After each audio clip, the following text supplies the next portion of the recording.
कर्नाटक चुनाव के जो रुझान है वो आने लगे हैं और इससे कहीं ना कहीं कांग्रेस खेमे में खुशी की लहर दौड़ती हुई नजर आ रही है। और जिस तरह से एग्जिट पोल के जो अनुमान थे उसी दिशा में ये अनुमान जो है वो सही साबित होते हुए नजर आ रहे हैं। हालांकि इस चुनाव का सीधे झारखंड से कोई ताल्लुक तो नहीं है, लेकिन विपक्ष की खेमेबंदी को लेकर के झारखंड बेहद अग्रेसिव है। पिछले दिनों ही नीतीश कुमार ने हेमंत सोरेन से मुलाकात की। अगर ये कांग्रेस के साथ विपक्ष को ये बहुमत अगर मिलता हुआ दिखता है तो जाहिर सी बात है 2024 से पहले कहीं न कहीं विपक्ष को एक बूस्ट करने की कोशिश के तौर पर भी देखा जाएगा। हमारे साथ जेएमएम के वरिष्ठ नेता मनोज पांडे जी हैं।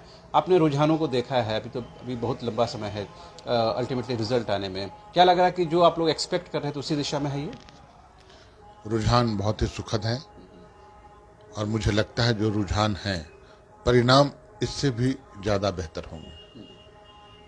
पूरी तरह से कर्नाटक की जनता ने नकार दिया उन लोगों को जिन लोगों को इस देश के संविधान पर विश्वास नहीं है, जो लोकतंत्र को अपने कब्जे में करना चाहते हैं।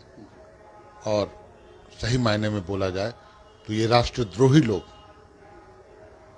ये धर्म का दुरुपयोग करने वाले लोग, आपने देखा कैसे प्रधानमंत्री पद का व्यक्ति, उस पद पर आसीन व्यक्ति कैसे धर्म का दुरुपयोग करता है, कैसे हमारे आराध्य देवी देवताओं की बेइज्जती करता है। सड़क पर बजरंगबली को लेते आए लोग अपने राजनीतिक स्वार्थ के कारण, क्षुद्र राजनीतिक स्वार्थ के कारण इनको बजरंगबली का श्राप लगा। ये तानाशाही सरकार, तानाशाही लोग, चंद पूंजीपतियों की सरकार पूरे देश को बेचने का काम किया। देश के हर कोने में आप देखें, चाहे आप म्युनिसिपल इलेक्शन ले लें दिल्ली का, हिमाचल ले लें, आप कर्नाटका आ जाएं, सभी जगह अब इनकी हार होगी। क्योंकि कई एक बातें, कई एक खुलासे तो इनके लोग ही कर रहे हैं। सत्यपाल मलिक ने जो बोला वो लगातार बोले जा रहे हैं। इन सब चीजों पर वहां की जनता ने गौर किया। कर्नाटक के पढ़ा लिखा स्टेट माना जाता है और लोगों ने अपने बुद्धि और विवेक का प्रयोग किया और इन तानाशाहों को, इन घोटालेबाजों को, इन देशद्रोहियों को सत्ता से अलग कर दिया। तो इस चुनाव को हम लोग के अगर झारखंड के परिदृश्य में देखें तो इसका कुछ यहाँ पर राजनीतिक प्रभाव पड़ेगा, कुछ असर पड़ेगा? नहीं, देखिए अभी तो पूरे देश के स्तर पर, राष्ट्रीय स्तर पर आप देखें तो इनका अवसान शुरू हो चुका है। हिमाचल ले लें, दिल्ली ले लें, कर्नाटका आ गया। अब आने वाला चुनाव चाहे राजस्थान होगा, मध्य प्रदेश होगा, छत्तीसगढ़ होगा, तेलंगाना होगा, सभी जगहों पर ये हारेंगे। क्योंकि मैंने बोला कि देश की जनता के सामने इनकी कलई खुल गई। ये धर्म का दुरुपयोग करते हैं, हमारे आराध्य देवों को सड़कों पर बेचने का काम करते हैं, उनके नाम पर वोट मांगते हैं। वोट आपने जो किया उसके आधार पर मांगिए, लेकिन इन्होंने कुछ किया नहीं। इन्होंने सिर्फ अपने पूंजीपति मित्रों के लिए किया और वोट मांगने के समय ये बजरंगबली को सामने लाते हैं। तो इनका चेहरा, जो विकृत चेहरा है, वो जनता के सामने आ गया और जनता की बारी आती है 5 साल में एक बार, और जनता की अदालत से बड़ा कोई अदालत नहीं है और जनता की अदालत ने इनको सबक सिखाया। आप लोगों को भी करीबन 1.5 साल के अंदर चुनाव फेस करना है। इस चुनाव से आप लोगों ने कोई संदेश लिया, कोई सबक लिया कि क्या, किस दिशा में जेएमएम को बढ़ना है, यूपीएफ होल्डर को बढ़ना है? देखिए, झारखंड में कहीं कोई मुकाबला नहीं है। आप समझिए, सभी लोग समझ रहे हैं। आज इतना परेशान युवा मुख्यमंत्री, युवा दिलों की धड़कन, माटी पुत्र, एक आदिवासी का बेटा, आंदोलनकारी का बेटा हेमंत सोरेन को इतना परेशान और प्रताड़ित क्यों किया जा रहा है? इसलिए कि वो राजनीतिक रूप से कहीं भी वो मुकाबला नहीं कर पाते हैं। तो प्रताड़ित करो, परेशान करो, काम मत करने दो, एक गलत परसेप्शन क्रिएट करने का प्रयास करो। तो यहां कोई उनका, वो जानते हैं कि यहां कोई उनका नेता नहीं है जो हेमंत सोरेन के बराबरी में भी खड़ा हो सके। तो यहां तो इस बार और बुरी तरह हराएंगे हम लोग। मगर यहाँ से बीजेपी से बहुत सारे नेता, खुद दीपक प्रकाश जी, उनके दूसरे कई विधायक भी गए थे। उन लोगों का जो आकलन था वो उनके फेवर में जाता हुआ नजर आ रहा था। क्या यहाँ के लोग आकलन नहीं कर पाए कि कर्नाटक की जो जनता है उनकी सोच और फिक्र क्या है?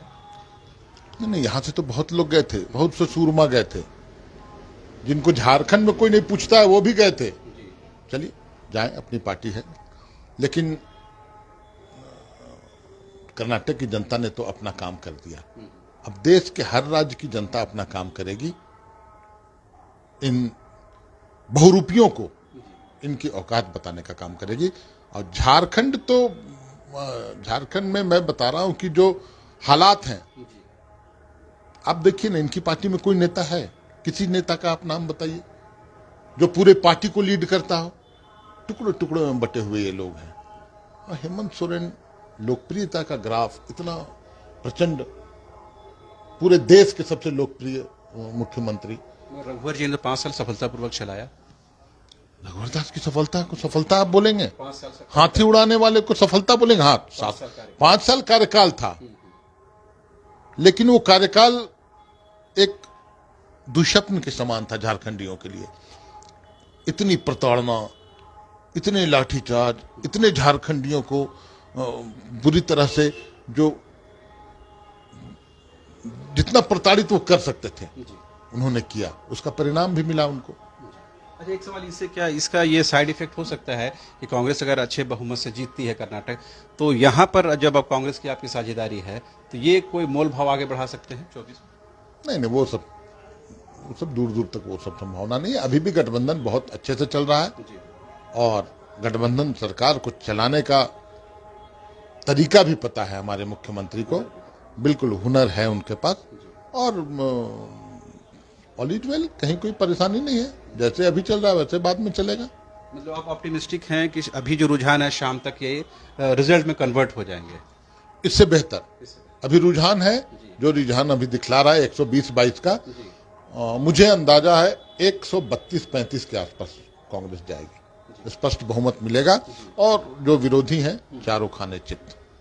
तो आपने सुना मनोज पांडे जी ने साफ तौर पर कहा कि जो रुझान है वो रिजल्ट में अल्टीमेटली कन्वर्ट होंगे और बेहतर रिजल्ट मिलेंगे, और ये कहीं ना कहीं पूरे देश की विपक्षियों को एक मंच पर लाने का भी काम करेगा। जहां तक झारखंड में इस चुनाव के प्रभाव का सवाल है तो दूर दूर तक अभी जो गठबंधन चल रही है इसमें कोई तरह का प्रभाव नहीं पड़ना है। बेहतर तरीके से काम कर रही है हेमंत सोरेन। वो हुनर जानते हैं कि सभी को साथ लेकर किस तरह से चलना है। फिलहाल आप देखते रहिए न्यूज़ बाइस्कोप। मुझे यानी शहनवाज को और हमारे सहयोगी विकास को दीजिए इजाजत। नमस्कार।